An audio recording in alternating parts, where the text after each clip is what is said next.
This is True News, the truth, the whole truth, and nothing but the truth, so help us God. I'm Rick Wiles. The worldwide neo-Nazi movement has at its command the vast propaganda machine of the combined major news outlets on every continent.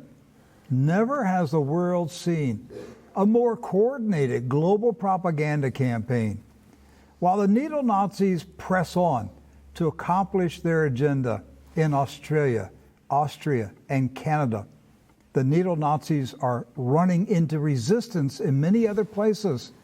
As more people wake up to realize that the world is being taken over by maniacs, will the neo-Nazis switch tactics by starting a war with Russia in coming weeks? Doc Burkhart is back, and he and I will talk about it today on True News.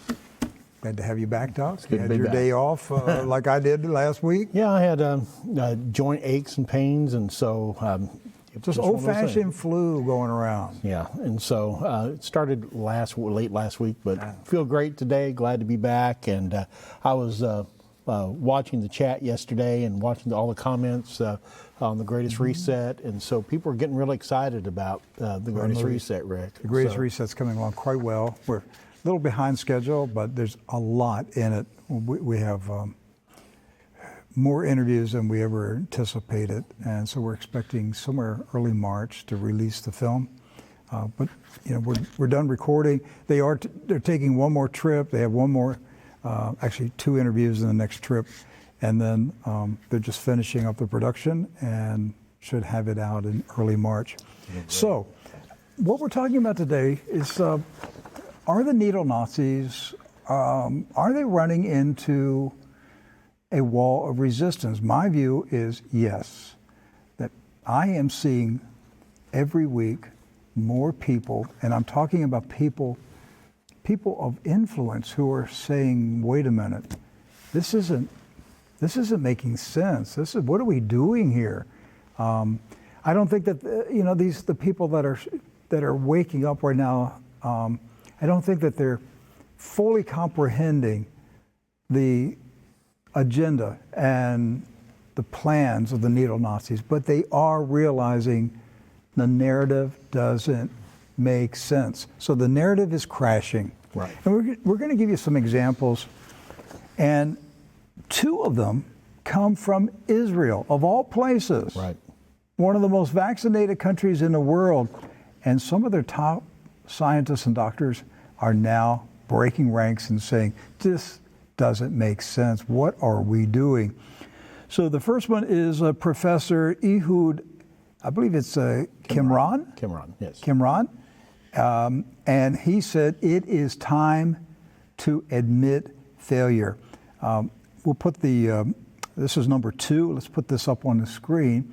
There we go. The man in the center is Professor Ehud Kimron. And he's the head of the Department of Microbiology and Immunology at Tel Aviv University. And so he does have the credentials to speak about this. And in this editorial that was published in the Swiss Policy Research Manual this week, or actually late last week, you can't print this in Israel because he can't get the word out, but he gets the word out in other journals here. And he had this to say regarding the Ministry of Health in Israel: it's time to admit failure. He goes on to criticize the Minister of Health, saying, you slandered colleagues who did not surrender to you. You turned the people against each other. This is number 3 for control. Divided society and polarized the discourse. You branded without any scientific base people who chose not to get vaccinated as enemies of the public and as spreaders of disease. You promote in an unprecedented way a draconian policy of discrimination, denial of rights, and selection of people, including children, for their medical choice. A selection that lacks any epidemiological justification. When you compare the destructive policies you are pursuing with the sane policies of some other countries, you can clearly see that the destruction you have caused has only added victims beyond the vulnerable to the virus. The economy you ruined, the unemployed you caused, and the children whose education you destroyed, they are the surplus victims as a result of your own actions only. Now, This is, once again, Professor Ehud Qimron. He's the head of the Department of Microbiology and Immunology at Tel Aviv University, the most prestigious university in Israel, criticizing the Ministry of Health in Israel for these policies that have resulted basically in crashing Israel's society right now. Yes, and he ended that letter to the Israel Ministry of Health by saying, there is currently no medical emergency, but you have been cultivating such a condition for 2 years now because of lust for power, budgets, and control. The only emergency now is that you still set policies and hold huge budgets for propaganda and psychological engineering instead of directing them to strengthen the healthcare system. This emergency must stop. Doc, if we've arrived at the place, now finally after 2 years, we've arrived at a place that highly educated scientists and doctors in major hospitals are openly saying, this is propaganda, this is social engineering, stop it, then the narrative is falling apart for them. And if we're to hold Israel as the gold standard for the rest of the world, that's what Dr. Fauci says afterwards. He says Israel's the gold standard. Then we would have to ask ourselves, all right, so here's one leading professor that is openly criticizing the policies of the Israeli government and their plans and how they basically have destroyed an entire generation of people. But he's not the only one, Rick. No, another one is Professor Cyril Cohen, right, head of immunology at Bar Ilan University in Israel. Wait to hear what he said today. Right. So the professor is making it very clear that we have made some very serious mistakes in our approach. This is number 5 for control.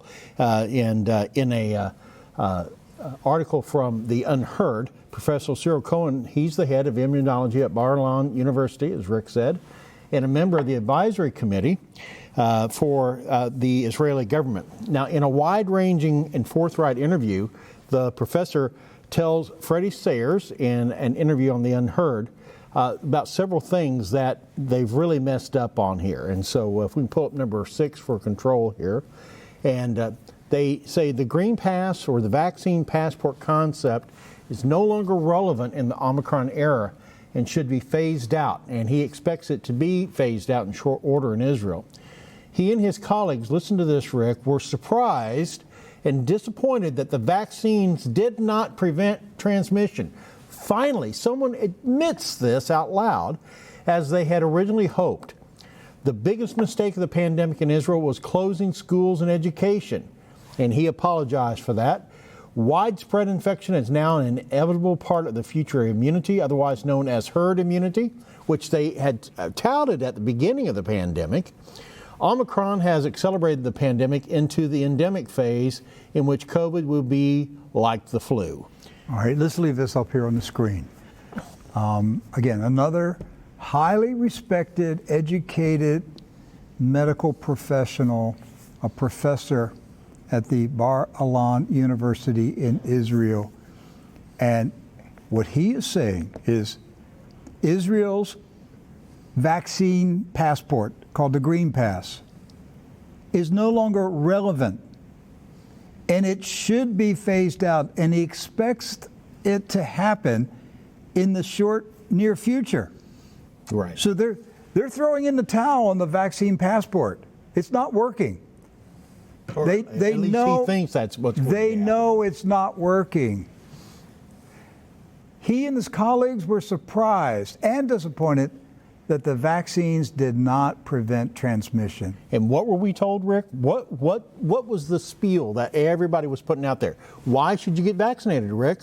Why? What was the reason? So you don't get infected with COVID. Right. And Joe Biden went on national television in America and said, if you get vaccinated, you will not get sick. That's what he said.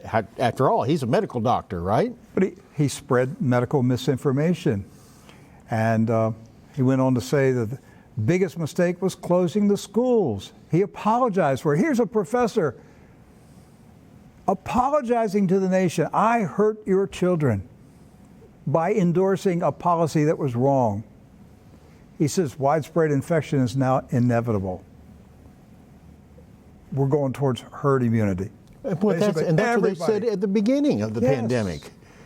That they wanted herd immunity. But 2 years ago, Doc, at the very beginning, there were medical experts saying by the time this thing moves around the world, 80% of the world's population will be infected.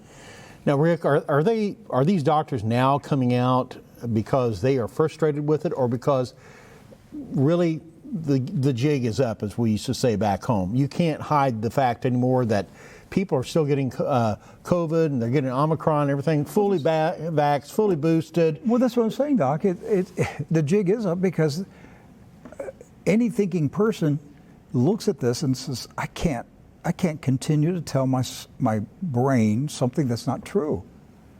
They just can't continue the narrative. You have to be so deluded and such a devotee of the globalist agenda that you would just continue to believe the narrative when the people who created the narrative don't believe it anymore. Right.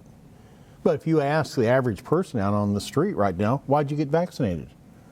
So I wouldn't get COVID. That's right. That's why they got vaccinated. Well, I should say, Doc, I don't think the professor, he wasn't the creator of the narrative. Right. The globalists, there's a cabal that created this whole campaign, but he went along with it. And now he can't. Continue it. And so it's falling apart. So the question is, where do we go from here? So just to remind you, President Biden, it was just a few months ago, May of 2021. Yes, just a couple months ago. He said, if you're vaccinated, you won't have to wear a mask. Right. So we actually have that tweet. This is number 7 for control. So this is what the president said. This is back in May of this year. He said, folks, if you're fully vaccinated, you no longer need to wear a mask. If you're not vaccinated yet, go to vaccines.gov to find a shot and mask up until you're fully vaccinated. But what are they telling vaccinated people to do now? Wear a mask. Why? Because I don't know why. That's just it. There's no scientific reason for them to be wearing a mask. Because the vaccine's not a vaccine. That's right. It's not working as a vaccine. If the vaccines work, why don't they work? So the CDC, once again, changed their mask guidelines. This is what, the 12th, 13th time or so? All right, so this one's got a lot of people rolling their eyes. All right, so today. The CDC is updating their mask guidelines. Cloth mask least effective. Folks, let me tell you something. The paper masks are ineffective too. But remember back at the beginning of the pandemic, Rick, that they were telling people, all right, if you don't have access to a regular mask, you can take a T-shirt or underwear or something like that, and you can use it as a mask for the time being. Well, we had our members of the U.S. Armed Forces who were making their own cloth masks because the Trump administration sold millions of medical masks to Israel. Didn't sell them, shipped them to Israel. Yes. Okay, so the Israelis had medical masks, and our American soldiers had their own homemade cloth mask. Right. That's how crazy it was. But up until today, until this week, I think this policy came out last Friday, people were told, wear a cloth mask. Yes, that was okay. You see them sold in the stores everywhere, right? At the convenience store, at the Dollar Tree, everywhere. They sell the big packages of cloth masks. And you can wash them, Rick, and you can make them clean and wear them again and again. They're fashionable. And if you told your brother-in-law that cloth mask isn't doing anything to protect you, he would get angry, wouldn't he? That's right. And if you said it on social media, you would probably lose your account. Right, for putting out medical misinformation. But now we know the CDC was putting out medical disinformation because on Friday they changed their policy again and said don't wear a cloth mask. Why? Because they don't work. They haven't worked from the beginning. Which the only thing Anthony Fauci ever said in the past 2 years that was truthful was at the very beginning. Yes. He said, the mask won't do anything. That's the only time Fauci told the truth. And I'll even go a little bit further on Dr. Fauci. Dr. Fauci actually wrote a paper on the Spanish flu and how a lot of people actually died of pneumonia rather than Spanish flu because why? They were wearing cloth masks. And the bacteria got into their, Yes. the masks were dirty, filthy, infected, and they were breathing in all this stuff. And they actually died, they actually killed themselves. It wasn't Spanish flu that did it. Right. They got infected with a lot of bacteria. So, but the reason why we're sharing this with you is you understand none of this is based on medical information. It's never been based on medical information. And Oh, wait a minute, Doc. Wait a minute. So, number 8, that one we put up there, the CDC, yes, that came from WebMD, right? Online medical information website, one of the most respected online medical websites in the world, right? WebMD. CDC updates mask guidelines, cloth masks least effective. That's a very polite way of saying they don't work. yes. So the date on that is January 18, 22. Now let's go to the Daily Beast. Talk show host Don Bongino temporarily suspended from YouTube over COVID misinformation. And what did Don Bongino say on his show that got him suspended from YouTube? He said the masks don't work. And this was just a few days after the CDC Yes, updated their 4 days guidelines. before. So, 4 days before. oh, just He 4 said days that 4 days before. That's right. 4 days later, the CDC changes its policy, but YouTube banned him. That's just it's so crazy. Now they've banned him for a week. Why he's still on YouTube is beyond me anyway. But so he's been banned for a week. He's got a first strike.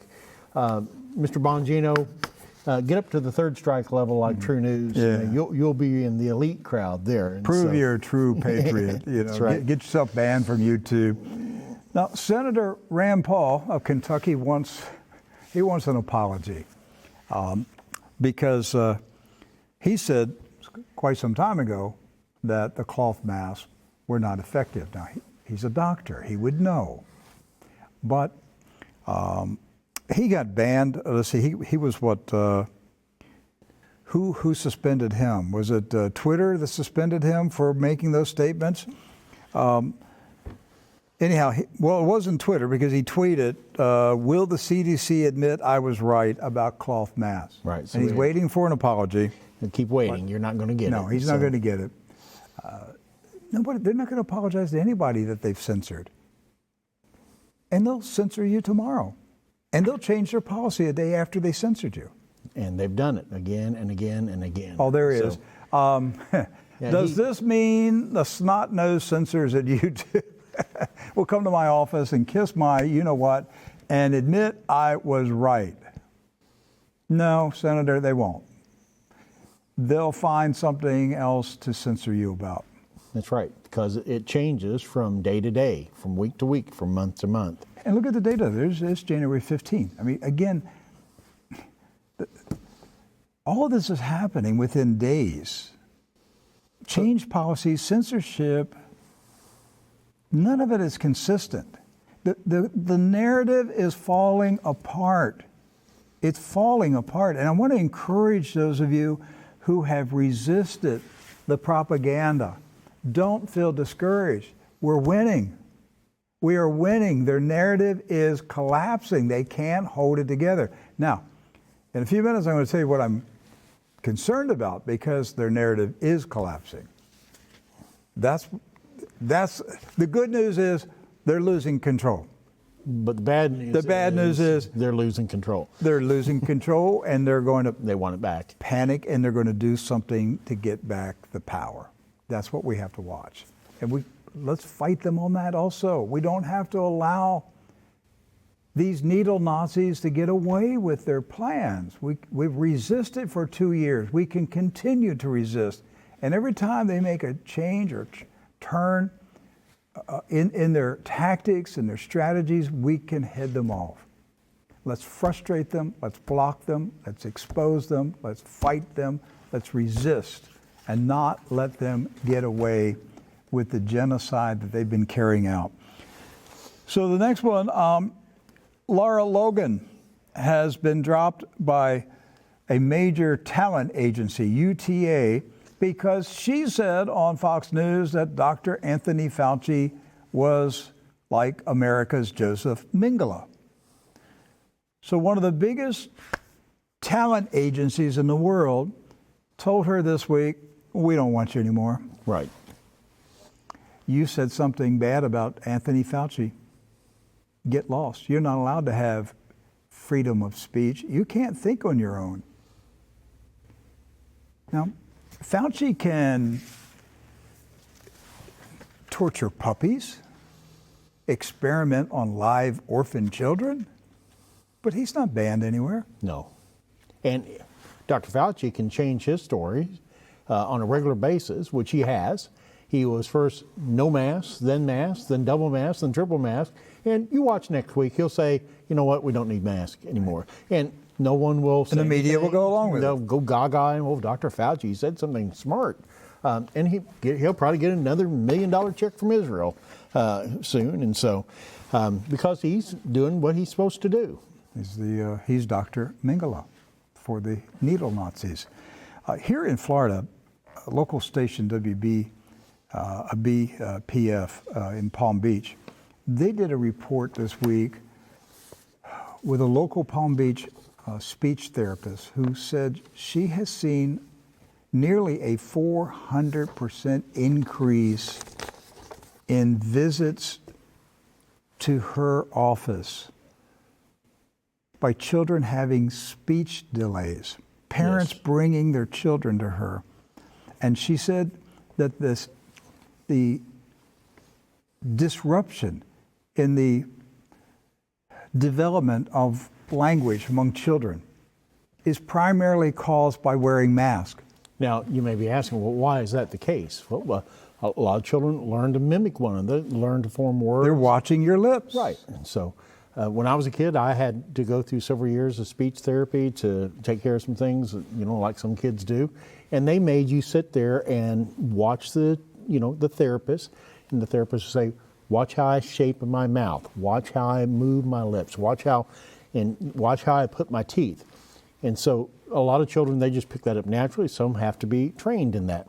One thing's for sure, if you've got a mask over your mouth, you're not seeing other kids and the way they're able to speak and the way they're able to talk, the way they're able to form their words and everything. And so we're muting in a generation of kids is what we're doing. We have 2-year-olds who've never seen lips moving.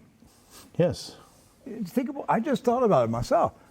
Children who are 2 years old today have never seen lips moving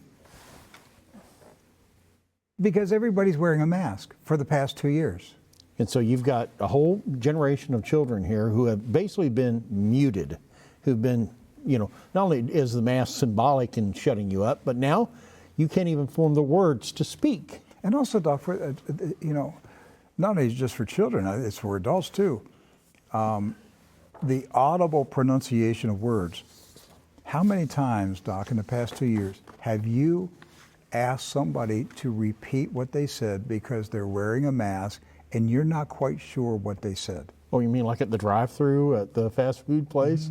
Where you don't even know if they got your order right because they sound like the teacher from Charlie Brown's cartoon. And so, that's exactly the case. People, and then you can't tell people. And then they're also speaking through plexiglass. Yes. Or they've got a face shield on top in addition to a mask. This is crazy COVID clown world, Rick. Yeah, but the children have been harmed, and they have speech development problems because the needle Nazis pushed this radical agenda that has damaged millions of children, and they still want to continue it. You still have states and cities and counties fighting to require children here in the United States, to require the children to wear masks. And here in Florida, the governor has banned schools from forcing children to wear masks. Same in Virginia. The new governor, issued an executive order saying it's up to the parents to decide if the children wear masks. And in both states, you have county school boards Yes. that have said, we will defy the governor and we will order the children to wear masks, regardless of what their parents want. They're so determined to keep this agenda going, even when it's failing, when their own former leaders are jumping ship saying, this isn't making sense, it's not working, what are we doing? So see that, just be encouraged. We're 2 years into this agenda and they are losing. They are losing badly. Now, they appear to still be ahead in Australia and Canada and Austria. I read the newspapers and look at the news in those countries. Now, I realize that the news that I'm getting is very filtered. It's filtered and controlled. So it's hard to see the opposition, but you can see the concrete wall is still there in the media. This is the way it is. You have no rights. Our narrative is the truth. But in other places, you're starting to see cracks in the wall.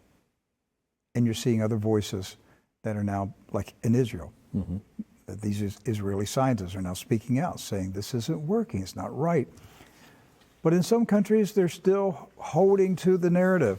But just be encouraged. The longer we resist, the weaker they become, and the facts speak for themselves. They can't keep this up forever. The only thing that they can do, well, they could just go away and get a life, which I don't expect them to do. They had a taste for power. And they're not going to give it up. You understand It that has once? it has to be taken from them. Yes. Tyrants never surrender power. It must be taken from them. But they could just go away, and get a life. Or they will release another virus, something that's worse, and start this up again. Or they'll change tactics and start a war. They'll create another calamity where they get control again. They're desperate. Yes. They're desperate for power. They want to control the world. They made their big move in 2020 with the pandemic. It was completely organized, orchestrated, choreographed. The pandemic is real. Believe me, I know it's real. I spent days in the hospital. It's real. They did release a virus. But they also released a vaccine. They released a gene therapy drug. And more than that, they released a massive wave of propaganda. It was all planned years in advance. For it to be so choreographed and orchestrated in every country, it was planned years in advance. And so Event 201 back in the fall of 2019, that was kind of like the launch. That was like, yes. All right, this is it. That wasn't the planning. That wasn't the plan. That was the launch. That was, we're moving ahead yes. here. It's coming. Yes. So, but even in places that we would consider to be somewhat conservative, there is still pockets of people that seem to want to have total control. I have an article here. This is from the Salt Lake Tribune. And it says, Utah leaders have surrendered to the COVID pandemic, editorial board writes. Now, it sounds like they're getting ready to tell you about, hey, the resistance is underway, and because you kind of expect that from Salt Lake, right? Well, here's a quote. This is from the editorial board of the Salt Lake Tribune. Were Utah a truly civilized place, the governor's next move would be to find a way to mandate the kind of mass vaccination campaign we should have launched a year ago, going as far as to deploy the National Guard to ensure that people without proof of vaccination would not be allowed, well, anywhere.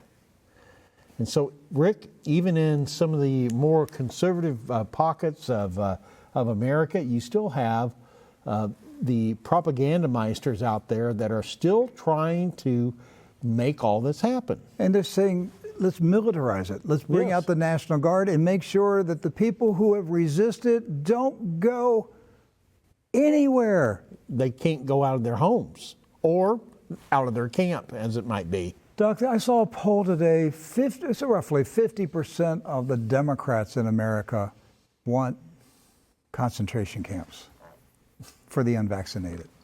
50%. 50% of the Democrats in America are in favor of concentration camps for unvaccinated people. Oh, fun camps. But this is how far in 2 years they polarized a country that's not 50% of the American people, because the Democratic Party doesn't, but it's 50% of a major political party. So what is it, percentage-wise in the country? What does it come out? Maybe 15, 20% of the population? Let's say 20, right? Yeah. So out of 330 million people, we're looking Maybe at 60 to 70 million people. Maybe 1/5 of the population would like to lock up The unvaccinated. others. Right. They believe the propaganda. They watch CNN and MSNBC so much they actually believed all that stuff. In spite of the fact, Rick, that it's been proven that people that have taken the gene therapy injection can still get COVID and can still transmit it. Yes. But that doesn't make it different. No, It's still the unvaccinated's fault. Because the propagandists started the lines months ago when the, quote, breakthrough started happening. Yeah, right. Remember back when they talked about breakthrough? Oh, yeah, that was so weird. Oh, rare. They don't say that anymore, do they? No. You don't because see it's that not anymore. Rare breakthroughs, okay? But when that started happening, they used the line, I'm grateful I got vaccinated. Yes. And now you see it all the time. People in the hospital, triple vaccinated people saying, I am so glad I got vaccinated. I would have been really sick if I hadn't been vaccinated. I wouldn't be in the I would have been in the morgue by now. And there's no way to know that at all. There's no way to know how sick you would be. In fact, you would see in some areas, the more highly vaccinated areas, you're seeing higher cases of COVID. So now how does that work?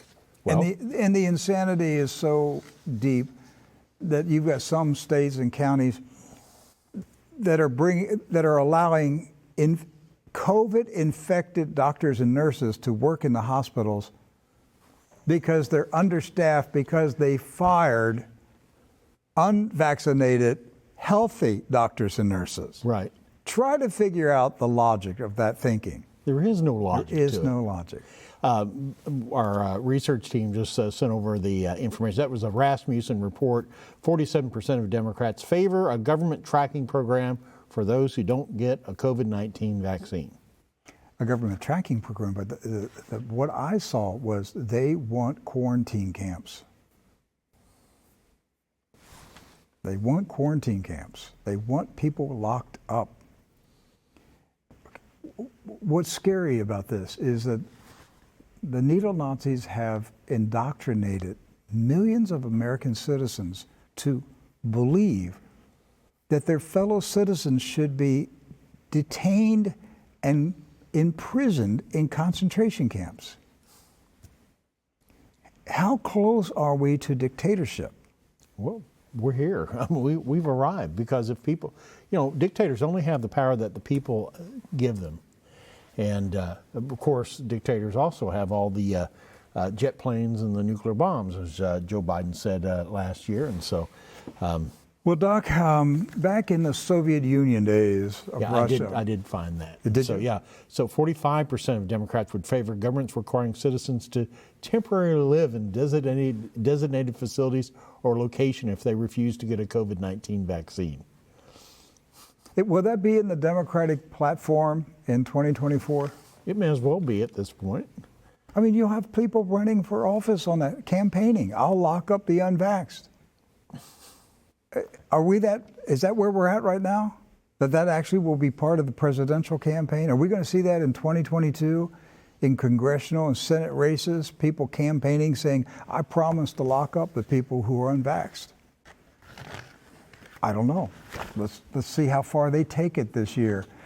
But back in the Soviet Union days, one thing that the communists often did to dissidents, oh, you talk about the Communist Party today, about Soviet Union, and, everybody is in agreement, oh, what the communists did to dissidents was horrible. They would go to their homes or places of business and arrest them and take them to mental hospitals and declare them to be insane and then pump them full of drugs and then they did experiments on them, and what if they ever were released, they were crazy by the time they got out. Right. Remember that in the Soviet Union days? That's what the communists did to people who disagreed with the communist agenda, people who wouldn't believe the communist narrative. So are we seeing signs of that kind of behavior in Western countries? We sure are. I'm going to show you two examples, Canada and the United States of America. We'll start with Canada. This is from CBC. False claims of stillbirths among vaccinated mothers at British Columbia Hospital slammed as harmful disinformation. Now, this is back in last November. Right. Lionsgate Hospital. And there were several Canadian medical doctors outside of that hospital who held a press conference. Of course, the news media didn't come, but they told the people who did listen to them, vaccinated women are giving birth to dead babies. Yes. An extremely high number. Yes, the vaccine is killing the infants. They're coming out of their mother's wombs dead. This statement was made by two medical doctors. One doctor is this man that I'm going to show you. He's Dr. Mel Bruchet. Yes. And I think he's in his 80s. 81 years old. 81 years old, has practiced medicine in Canada for decades. Dr. Mel Bruchet. Well, Doc, what did they do to Dr. Bruchet? Well, here about a week and a half ago, about 2 weeks ago now, he was at home one evening, and remember, now he's the one that came out with a video here back end of November, 1st of December, basically accusing British Columbia hospitals of hiding the fact that there's an elevated number of stillbirths, and the only correlation in that is people who have been infected with COVID. So about 2 weeks ago, he's at home. He said the vaccines. Yes, and the vaccines, and he makes the connection with that as well. He was at home one evening, got into a minor dispute with a tenant that lives in his home, and when he went to go answer the door, heard a knock on the door, rap on the door, opened the door, and there at the door were 4 Royal Canadian Mounted Policemen. There were 4 more out in another vehicle, and a health agent from the British Columbia government that was sent along to do an evaluation of Dr. Bruchet. So remember, this guy's 81 years old. He was not in a fight with the tenant or anything like that at all. Sent 8 Royal Canadian Mounted Police, right, and eight a mounties, and a health evaluator, right. And so they took this man, this doctor who had been practicing medicine for more than 50 years in British Columbia, handcuffed this man and took him to the local hospital to basically administer an evaluation for him. And they actually gave him drugs and everything. It took another doctor, Dr. Daniel Nagase, who was also in that video back in December, to get him out of the hospital temporarily. And then they went and brought him back, Rick.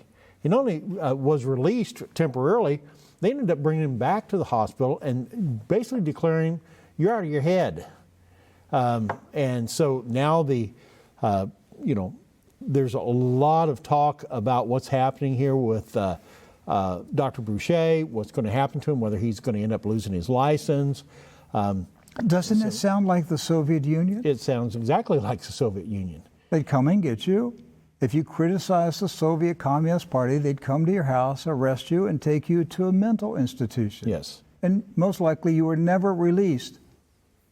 That's where we're at today. This is what the needle Nazis are doing to people who criticize them. This is happening in Canada and the United States of America. The next story is from the state of Maine. Yes, so this is in McClatchy, and talks about a doctor that's losing their license. Now, remember, this is in the United States of America, okay? A doctor is losing their license and must have a psych evaluation for COVID falsehoods, the medical board says. So a doctor with decades of experience can't practice medicine after her license was temporarily suspended over complaints that she shared coronavirus misinformation, according to a Maine licensing board. The board ordered her to undergo a neuropsychological evaluation, it said. Dr. Merrill Nass, who got a license to practice medicine in Maine in 1997, had her license immediately suspended for 30 days after a board investigation and a review of complaints against her on January 12th, and that's according to a suspension order from the Maine Board of Licensure in Medicine. Temporarily suspended, cannot practice medicine after, 40 years of practicing medicine, because she must undergo a neuropsychological evaluation. And what was her offense? She engaged in public dissemination of misinformation. That's what the medical board says. And I think she recommended ivermectin. Right. And so she has been a big proponent of alternative treatments for COVID, actually the only legitimate treatment for COVID out there. Other grounds for her suspension include how Nass treated COVID-19 patients with ivermectin and hydroxychloroquine, according to the board.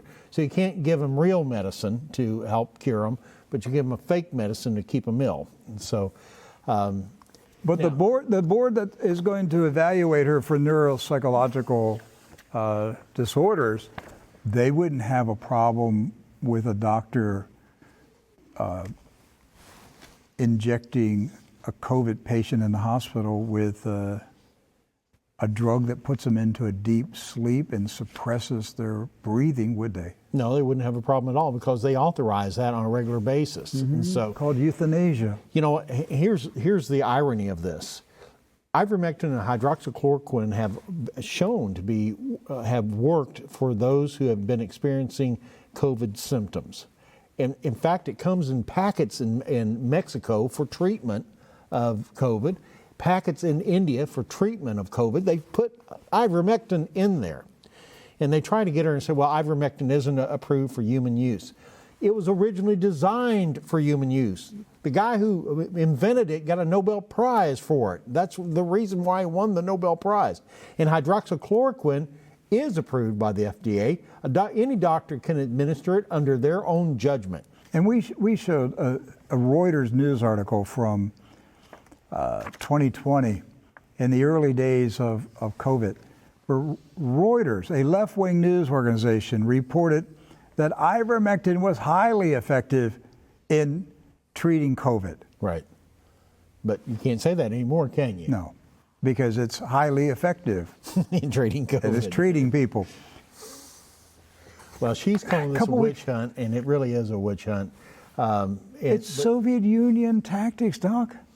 And how many other doctors over the past 2 years, and we've seen so many of them that have had their licenses threatened and their livelihoods threatened. This is really, the management of what they call the disinformation. So you got to shut these voices up. I would say if it's disinformation, let them talk so we can prove it wrong, right? Yes. So we can prove it wrong. But the fact that you shut them up, you got to shut the voices up means you don't want to hear what they have to say.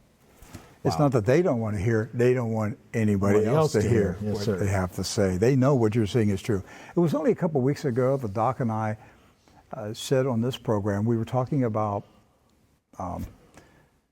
people having heart attacks and heart inflammation because of the fake vaccines that they're being given. And we said, it won't be long until we start seeing toddlers and 3- and 4-year-olds having heart attacks, and we'll be told by the same neo-Nazi propagandists that children having heart attacks is normal. That was just a few weeks ago that we said it. I want you to see a public service advertisement that is presently being aired in Great Britain by that country's Heart Foundation, and that's exactly what they're telling the people of Great Britain. Heart attacks are normal among children. Watch this.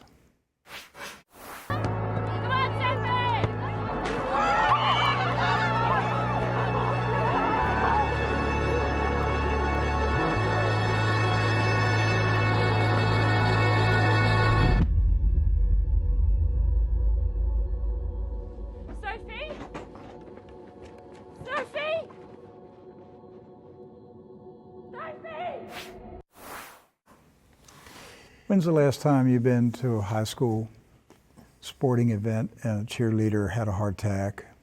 This stuff, the needle Nazis have to be stopped. Look, this isn't funny stuff. This isn't for satire. These people are sick. They're demented. They're killing children. Only God knows how many children are going to die this year because they were vaccinated. These people are sick. They're demented. And now they're putting out PSAs saying, Moms, it's okay if your child has a heart attack. It's normal. Right. That's not normal. It's not normal at all. And you know, the fact that the British Heart Foundation, so it's like the American Heart Association here in the U.S. Imagine the American Heart Association running ads like that here. You probably will be soon. And just normalizing kids dropping dead of heart attacks on the playing field out there. Oh, it happens every day, Rick. That's what they're going to try to do to normalize. Yeah. Hey, while we're on the topic of censorship and suppressing free speech, AT&T, which owns DirecTV, AT&T has canceled One America Now News. Right. And Senator Rand Paul said that he has canceled his DirecTV subscription. He said DirecTV is canceling One America News, and so I just canceled my home DirecTV. Why give money to people who hate us? Thank you, Senator. I'm glad somebody has finally said it. Now, the good news is so many people are canceling DirecTV, and not just over OANN. DirecTV is going down. It's going down the tubes. It is a dying company. Dying. I mean, seriously dying. In the past few years, DirecTV has gone from about 25 million subscribers to 15 million subscribers because people are disconnecting. They're cutting the cable, they're cutting the satellite, and they're going to internet-based programming sources. I meant to tell you, on Sunday, I got an ad on my TV. I'm hooking up TV at my new house, and I got an ad on the TV wanting me to sign up for the new DirecTV OTT platform. DirecTV. I don't have satellite at my house. Okay, I've got internet only. I don't have cable, don't have satellite, just internet only. So I got an invitation to join the DirecTV OTT over the top, just like like Netflix, something like that. Without a satellite dish. Without a satellite dish. Guess how much they're trying to charge me a month for? $70 a month. 70 for DirecTV over the top. And of course, I'm not doing that. But well, AT&T has canceled One America Now. Is it One America News? I always get their names mixed up. One America News Network. Yes. One America News Network. They canceled them because they're conservatives. Basically it. Where are we? Where are we in this country that big corporations are censoring people because of their political views? So AT&T is telling you, if you're a conservative, we don't want you. Well, then get rid of AT&T accounts.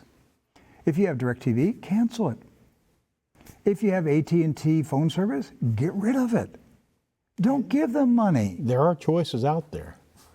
There are other choices out there. You are not stuck. AT&T isn't the monopoly. Yeah. And if you go to another company and they censor people, cancel them. Just keep canceling. At some point, they'll go broke. They're canceling us, right? That's right. Cancel the cancelers. Don't give them money. I don't know why people are still watching YouTube. Why are you still on Twitter? What are you doing? I don't get it. You're sending tweets about their censorship. Yes. And then they censor you and you complain about it. Just dump them. Just mass exodus from these platforms. Look, these platforms are eventually, they're going to become dinosaurs soon. There's a great transition underway. We'll talk about that on another show. But there are technological changes coming in the near future that in time will make all of these Silicon Valley operations obsolete. And we're in an ugly period of time right now in this country with censorship. But there are a lot of people working diligently behind the scenes to overcome the censors. They're going to lose this battle. You can't stop people from thinking freely and from speaking. Anytime you see censors acting like this, it just makes people determined to overcome them. That's why we're talking here today about the neo-Nazi narrative is collapsing. It's failing. They can't make it work anymore. And they're going to have to do something more drastic. And I want to take the last couple minutes. I'm going to skip over some things. And I want to go down to number 24. And this is from the Moscow Times. It says, no new Ukraine talks until West responds to Russia's demands. Sergei Lavrov, the man there in the photo, is the Foreign Minister, Secretary of State of Russia. And what he said today is, we gave NATO and the United States, the Western nations, we gave them our written demands, and they haven't responded.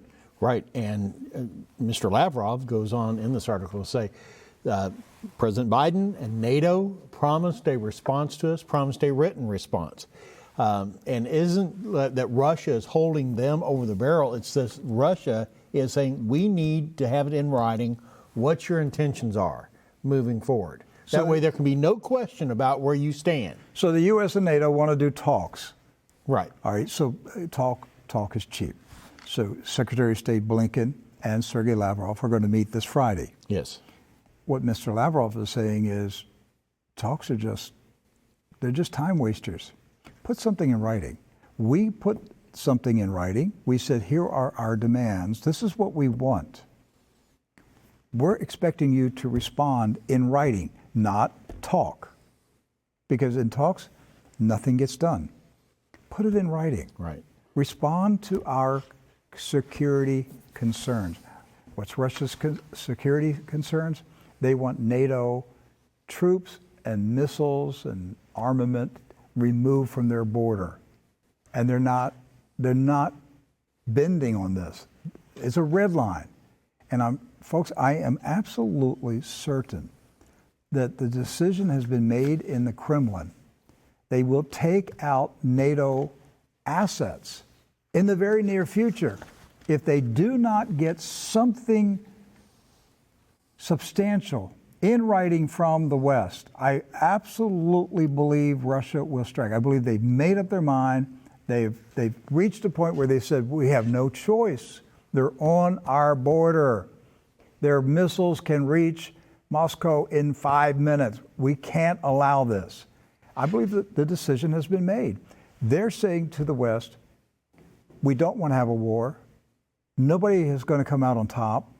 Here's what we're saying. We'll do this if you do this. But the West won't respond. And what we're going to find out in the coming weeks is, have the neo-Nazis decided they're losing control with the COVID narrative? They've got to create another disaster somewhere. Yes. They have to create another calamity somewhere where they can get control of the people again and terrify the people and frighten the people and get them to do what they're telling them to do. And there's nothing like a war. Yeah, especially one where it says the Russians are coming, the Russians are coming. They're going to kill us all, kill all our kids and everything. But just once again, the U.S. and NATO promised to respond, promised a written response. We have failed to do that. And even right now, Anthony Blinken, he's in Ukraine talking to them right now before he goes and talks to Mr. Lavrov. And so NATO, Rick, is so frustrating because they're so disingenuous in their approach to things. They just figure, we're NATO, we can do whatever we want to do. Yeah. Well, there's coming a day where they won't be able to do that. And that's where we're moving to. One encouraging thing, Bloomberg reporting today that the United States and European Union have, for the time being, for now, have dropped the idea of removing Russia from the SWIFT worldwide banking wire service. Yeah, this would have been the equivalent of a nuclear strike, really, against Russia, because removing them from the financial system, it was, that would have been devastating for the economy, and Russia would have taken it that way. Now, they've been working on an alternative because they see a day where NATO is going to do that. The West is going to do it. Doc, I suspect that Mr. Putin, in his phone call to Joe Biden, brought this up and said, let me tell you, you cut off our banks, we nuke you. I think he said it. I don't think he was diplomatic about it at all. I think he just said, you do it, you cut our banks off from the world, we nuke you within 5 minutes. Now, the article goes on to say, Rick, in there, experts say removing Russia from SWIFT could destabilize markets. Well, last week they weren't concerned about destabilizing markets when they were threatening to remove Russia from the SWIFT system. In fact, they were saying, we're going to do it. We're going to remove Russia from the SWIFT system. But something happened. Something happened, you're right. And that something was a phone call between Putin and Biden. And I think Mr. Putin laid down the law and said, this is our response. If you do it to us, we have no choice but to attack you with nuclear weapons. Another one, this is another Moscow Times. Investors continue to ditch Russian assets amid war fears. So if the story is correct, the Russian economy is taking a hit. This says that the largest companies have lost more than $100 billion in value in the past week. Well, investors in Russia are afraid of a war. Do you see this in Wall Street news here in the United States, Doc? No. The American people don't know that there's a war coming, but the Russians do. You see, in Russia, they're reading these headlines: war fears. But in America, we're not reading those kind of headlines. American people are clueless. Months ago, the Chinese government told the Chinese people stockpile food and necessities this winter. No, here we're talking about mask on, mask off, jab in, jab out. We're talking everything except what could be the most important thing to happen in our world, and that is a global thermonuclear war. The average home in America probably doesn't have enough food to last a week. You're right. They don't. Could you last a week? That's the question. Could you? I dare to ask. Could you last a month? Could you last 3 days? Could you get out of town? That's the real question. Most Americans live paycheck to paycheck. They haven't prepared for anything. They couldn't prepare for a storm, that comes through. So people are going through this big winter storm, Storm Izzy, they're calling it, up north right now, and people aren't prepared for that. And so, well, I'll tell you something that Russia, Iran, and China are preparing for, and that is a war with the United States, because those three countries are holding joint naval maneuvers. Right, and so the Russian Pacific Fleet Naval Group has anchored in the Chabahar port in Iran, and they're going to be there for a while. China is also en route, and they're going to be joining this naval maneuvers that are going on. Because, why? They see threats coming from NATO, from the West, from the U.S. Also, other news with Russia. Russia's making new friends and new alliances all the time. Nicaragua's Ortega met with Putin, and That's Danny Ortega on the right. Yes, and Ortega expressed his gratitude to Russia for its solidarity with the people of Nicaragua. You know, this reminds me of the story earlier in the week, Rick, where they were talking about, or at least the story was being floated, that Russia is considering, military equipment in Cuba and Venezuela. And Nicaragua would have been a perfect place for that, too, in Central America and everything. And so Danny Ortega won another term as president of Nicaragua, and he got a phone call from Vladimir Putin. yes. Small little country in Central America, and he received a phone call from the president of Russia. What do you think's happening, Doc? I think that they're entering into an alliance and saying, "Hey, would you like to have a whole bunch of money coming into your country?" You mean like a Russian naval base? Right.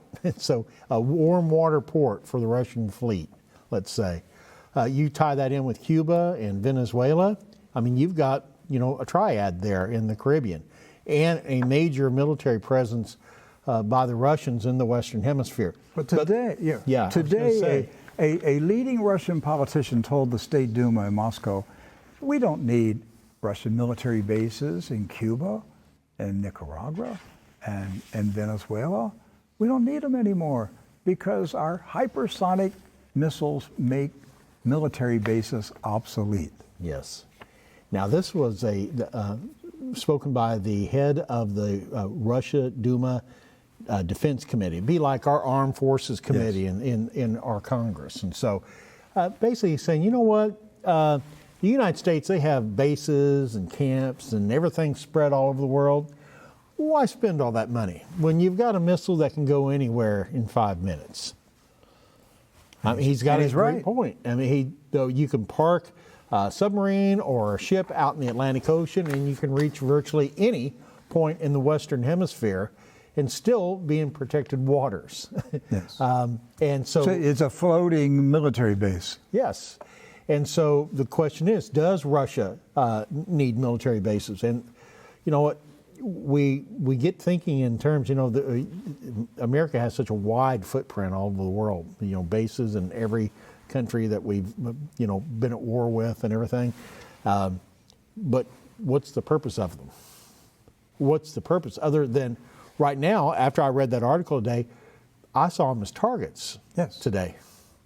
Suddenly, our massive military strength suddenly became a really big detriment all of a sudden. And you got to be thinking, we always fight the war we just lost or won. We never fight the one that's coming in the future. It seems like the Russians are thinking about the future war and not the war that we fought last time. Doc, I hope I never see it happen, but the American people need to realize that sitting off our coast are submarines. Off the Atlantic coast, the Pacific coast, the Gulf of Mexico, there are Russian and Chinese submarines sitting there loaded with nuclear-armed ICBMs and now hypersonic missiles.